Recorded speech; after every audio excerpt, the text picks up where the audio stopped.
नमस्कार दोस्तों, recently IBPS clerk का वैकेंसी आया है। वो बेसिकली 29 या 30 जुलाई को पब्लिश हुआ है और इसमें 6000 से ज़्यादा क्लर्क के लिए वैकेंसी आया है। तो इसमें इसलिए आज बताऊंगा इस वीडियो में कि अगर आप आईबीपीएस क्लर्क में अप्लाई करना चाहते हो तो आप कहां से अप्लाई कर सकते हो। आईबीपीएस क्लर्क में अप्लाई करने के लिए क्या क्वालिफिकेशन चाहिए और ये जो आप आईबीपीएस क्लर्क में अगर आप ज्वाइनिंग करते हो तो फ्यूचर में कौन सा पोस्ट में आप जा सकते हो। आईबीपीएस क्लर्क जो पोस्ट होता है, इस पोस्ट का रिस्पॉन्सिबिलिटी आईबीपीएस क्लर्क में अगर आप ज्वाइनिंग करते हो तो आपको स्टार्टिंग सैलरी क्या मिलेगा, इन हैंड सैलरी, वो भी मैं इस वीडियो में बताऊंगा। एंड एसबीपीएस क्लर्क में अगर आप ज्वाइनिंग करते हो तो आपको पोस्टिंग कहाँ दिया जाएगा, तो सारी चीज़ इस वीडियो में डिस्कस करूंगा। लेकिन वीडियो शुरू करने से पहले बताना चाहूँगा दोस्तों, मैं Dipankar basically finance job related video बनाता हूँ और बीच-बीच में वैकेंसी का वीडियो डालता हूँ। तो अगर आप मेरे चैनल पे पहली बार आए हो, फाइनेंस में अपना करियर शुरू करना चाहते हो तो प्लीज़ मेरे चैनल को लाइक, सब्सक्राइब, कमेंट करके शेयर करके रख दीजिएगा, ताकि इसके बाद जो भी मैं वीडियो डालूँ उसका नोटिफिकेशन आपके पास तुरंत चला आए। तो सबसे पहले मैं आपको बताना चाहूँगा, आईबीपीएस जो क्लर्क का वैकेंसी आया है, ये बेसिकली पीएसयू बैंक के लिए आया है। पीएसयू बैंक किसको कहते हैं? पीएसयू बैंक बेसिकली उसको बोलता है जो गवर्नमेंट सब्सिडियरी बैंकों को पीएसयू बैंक कहा जाता है। तो आईबीपीएस जो पीएसयू क्लर्क के लिए आप लोग जो अप्लाई करेंगे तो बेसिकली आपको गवर्नमेंट बैंक में ही पोस्टिंग दिया जाएगा। कौन सा बैंक? सपोज लाइक जैसे आपका Canara bank, union bank of India, bank of Maharashtra, central bank, bank of Baroda, bank of India, Indian bank, state bank of India, Punjab and Sindh bank, Punjab national bank, बहुत सारा बैंक है। अभी मेरे दिमाग में उतना ज़्यादा नहीं नाम आ रहा है, लेकिन बेसिकली ये जो वैकेंसी है बेसिकली यही आपको जो नाम मैं बताऊँगा ये सब बैंक में पोस्टिंग होने वाला है। और एक चीज़ मैं बताना चाहूँगा, स्टेट बैंक का मैं नाम बताया, स्टेट बैंक का कोई वैकेंसी नहीं है इसमें। अभी बताएँगे कि क्वालिफ़िकेशन क्या चाहिए आईबीपीएस क्लर्क बनने के लिए। क्वालिफ़िकेशन चाहिए आपका ग्रेजुएट, 20 से 28 साल आपका एज लिमिट होना चाहिए, तो आप जो है इस पोस्ट के लिए अप्लाई कर सकते हो। और एक चीज़ मैं बताना चाहूँगा, इस जॉब में अगर आप अप्लाई करेंगे तो आपको कोई इंटरव्यू नहीं देना पड़ेगा, सिर्फ प्रीलिम्स एंड मेंस होगा। मेन एग्ज़ाम में अगर आप क्वालीफाई कर जाते हो तो आपको डायरेक्ट जॉब मिल जाएगा। इंडिया में बहुत ही कम जॉब होता है जिसमें डायरेक्ट आपको जो है सिर्फ एग्ज़ाम के बाद जॉब दिया जाता है, नहीं तो मैक्सिमम जॉब जो होता है एग्ज़ाम के बाद एक ओपन इंटरव्यू होता है और बहुत अच्छे-अच्छे कैंडिडेट भी इंटरव्यू में जाके जो है फेल हो जाता है। लेकिन इस जॉब में सबसे बड़ा एडवांटेज ये है कि आपको कोई इंटरव्यू नहीं देना पड़ेगा। अभी बताते हैं एप्लीकेशन डेट। एप्लीकेशन डेट है आपका 1 जुलाई से लेके आपका 21 जुलाई तक आप अप्लाई कर सकते हो। क्वालिफ़िकेशन से आपका ग्रेजुएट और एज लिमिट 20 से 28 साल ऑलरेडी मैं बता दिया हूँ। अभी बात कर लेते हैं रिस्पॉन्सिबिलिटी के बारे में, जॉब रिस्पॉन्सिबिलिटी क्लर्क का क्या होता है। लेकिन उससे पहले मैं बताना चाहूँगा पोस्टिंग के बारे में। देखिए ये जो बैंक का जॉब का पोस्टिंग होगा पीएसयू बैंक, ये आपका पैन इंडिया के लिए वैकेंसी है, तो स्टेट वाइज़ आपका मतलब पोस्टिंग दिया जाता है। मैक्सिमम सारे स्टेट में वैकेंसी है, कुछ शायद 1-2 स्टेट को छोड़ के मैक्सिमम पूरे स्टेट के लिए वैकेंसी है। तो आप अगर इस जॉब में अप्लाई करेंगे तो आप होम लोकेशन, होम स्टेट में भी पोस्टिंग पा सकते हो और आप होम लोकेशन में भी पोस्टिंग पा सकते हो अगर आपका एग्ज़ाम बहुत ही अच्छा जाता है। नहीं तो ऐसा भी हो सकता है आपके खुद के स्टेट में दूसरा डिस्ट्रिक्ट में आपका जो पोस्टिंग हो सकता है। अभी बात कर लेते हैं ड्यूटी रिस्पॉन्सिबिलिटी के बारे में। तो बेसिकली ड्यूटी रिस्पॉन्सिबिलिटी मतलब managing enquiry corner receipt with latency. तो बेसिकली आपको जो है कस्टमर का क्वेरी रिज़ॉल्व करना पड़ेगा। जैसे बैंक में बहुत सारे कस्टमर अलग-अलग क्वेरी लेके आता है। कुछ-कुछ कस्टमर का अकाउंट बंद हो गया, किसी का अकाउंट एटीएम खो गया, किसी कस्टमर मतलब विदेश में पैसा भेजना चाहता है, तो अलग-अलग क्वेरी लेके आते हैं, उसको क्वेरी रिज़ॉल्व करना पड़ेगा।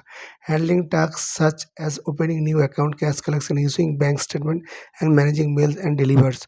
तो आपको टैक्स मेंटेन करना सॉरी, जो बैंक में नया-नया कस्टमर अकाउंट खोलने के लिए आएगा उसका काम करना पड़ेगा। उसके बाद आपको जो है आपका कैश कलेक्शन, जो बैंक में कस्टमर पैसे देने आएँगे वो इश्यूइंग बैंक स्टेटमेंट लेने भी अगर आता है कोई भी कस्टमर, वहाँ भी देना पड़ेगा।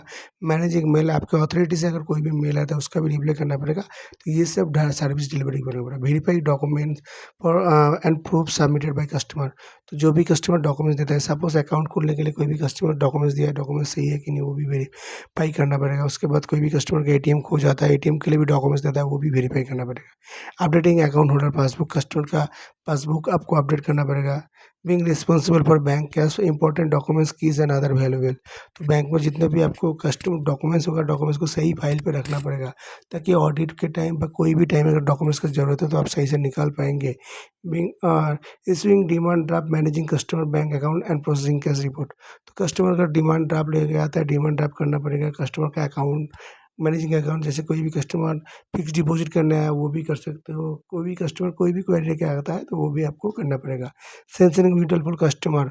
तो बेसिकली बहुत सारे कस्टमर बैंक में पैसा विड्रॉल करने के लिए आता है। कुछ-कुछ कस्टमर चेक लेके आता है, कुछ-कुछ कस्टमर नॉर्मल रिसीव आता है। तो वो जो रिसीप्ट लेके कस्टमर विड्रॉल करने आएँगे उसको सेंशन भी करना पड़ता है। Maintain bank documents, balance sheets, ledger. Bank का documents, balance sheet, ledger maintain करना पड़ेगा। रिज़ॉल्व कस्टमर इश्यू, कस्टमर का जितने भी इश्यू होगा उसको रिज़ॉल्व करना पड़ेगा। उसके बाद कस्टमर के लिए बैंक में नया-नया स्कीम आता रहता है, वो भी आपको कस्टमर को बताना पड़ेगा। Provide bank guidance to customer various banking activities. तो बैंक के नए-नए स्कीम के बारे में बताना पड़ेगा। Attending to treasury related task. Treasury related task में भी आपको जो है अटेंड करना पड़ेगा। अभी बात करेंगे सैलरी, उसके बाद बात करेंगे प्रमोशन। देखिए, कोई भी स्टेट गवर्नमेंट या सेंट्रल गवर्नमेंट जो भी जॉब करेंगे, बहुत सारे पे के साथ सैलरी आता है, जैसे बेसिक पे, house rent allowance, dearness allowance, special DA, transport allowance, TDA. तो यहाँ पे बेसिक पे आपका 24,050 रुपये, हाउस रेंट अलाउंस है आपका 2739 रुपये, डियरनेस अलाउंस है आपका 769 रुपये, special DA 1114, transport allowance 850, TAD आपका 133। कुल मिला के हो जाता है 40,720 रुपये आपका ग्रॉस सैलरी। इसमें से आपको जो है टैक्स कटेगा, उसके बाद अगर जीपीएफ करवाते हैं वो भी कटेगा। तो मतलब बेसिकली 35 से 40 या 45 तक आपको इंडियन सैलरी मिल जाता है स्टार्टिंग में। और मैं आपको बताना चाहूँगा, एप्लीकेशन फ़ी है आपका एससी, एसटी, पीडब्ल्यू के लिए। ये जो नया वैकेंसी है उसमें 175 रुपये और जनरल अदर्स के लिए 850 रुपये। जीएसटी ऐड है कि नहीं है यहाँ पे मेंशन नहीं है, तो जब आप फॉर्म फिलअप करेंगे उस टाइम आपको पता चल जाएगा। अभी बात कर लेते हैं प्रमोशन।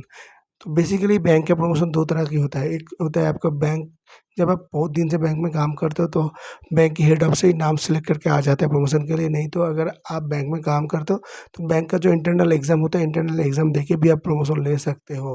लेकिन इंटरनल एग्ज़ाम देने के लिए क्या होता है, एक क्राइटेरिया होता है, एलिजिबिलिटी क्राइटेरिया, जैसे 2 साल या 3 साल काम करने के बाद ही आप जो है बैंक की प्रमोशन के इंटरनल एग्ज़ाम दे सकते हो। अभी अगर आप एज़ ए क्लर्क शुरू करते हो अपना करियर, तो बैंक में आप उसके बाद असिस्टेंट मैनेजर, उसके बाद प्रोबेशनरी ऑफिसर आज के दिन कोई भी पीएसयू बैंक में 1 लाख से शुरू हो जाता है सैलरी, 1 लाख से ज़्यादा भी मिलता है। उसके बाद मैनेजर, उसके बाद आप senior manager, chief manager, assistant general manager, deputy general manager बन सकते हो। तो मतलब अगर आप क्लर्क से शुरू करते हो तो बाद में जाके आप बहुत अच्छे-अच्छे पोस्ट में जा सकते हो, अगर आप लॉन्ग टर्म के लिए बैंक में काम करते हो तो। तो ये जो बैंक का एग्ज़ाम है, इस बैंक का सबसे बड़ा एडवांटेज है, आपको जो है कोई इंटरव्यू नहीं देना पड़ेगा। तो जितने भी बच्चे बहुत कम उम्र में बैंकिंग फाइनेंस में करियर शुरू करना चाहते हैं और वो लोग जो है शुरू में ही एनबीएफसी प्राइवेट बैंक में जॉइन कर रहे हैं, उनके लिए मैं बताना चाहूँगा, अगर आपके घर का स्थिति सही है तो प्लीज़ 1-2 अंतन तक कम से कम आप गवर्नमेंट बैंक का इंटरव्यू ज़रूर दीजिए, क्योंकि बैंक का जो भी जॉब होता है ना, बहुत रिस्पेक्टेबल जॉब होता है, सिक्योर जॉब होता है। हाँ, बहुत सारे लोगों को ये पसंद नहीं है क्योंकि बैंक जॉब में प्रेशर है, लेकिन ये जॉब में मैं जो रिस्पॉन्सिबिलिटी बताया, मैक्सिमम ये आपका ऑपरेशन डिपार्टमेंट का है, तो उतना ज़्यादा सेल्स नहीं है।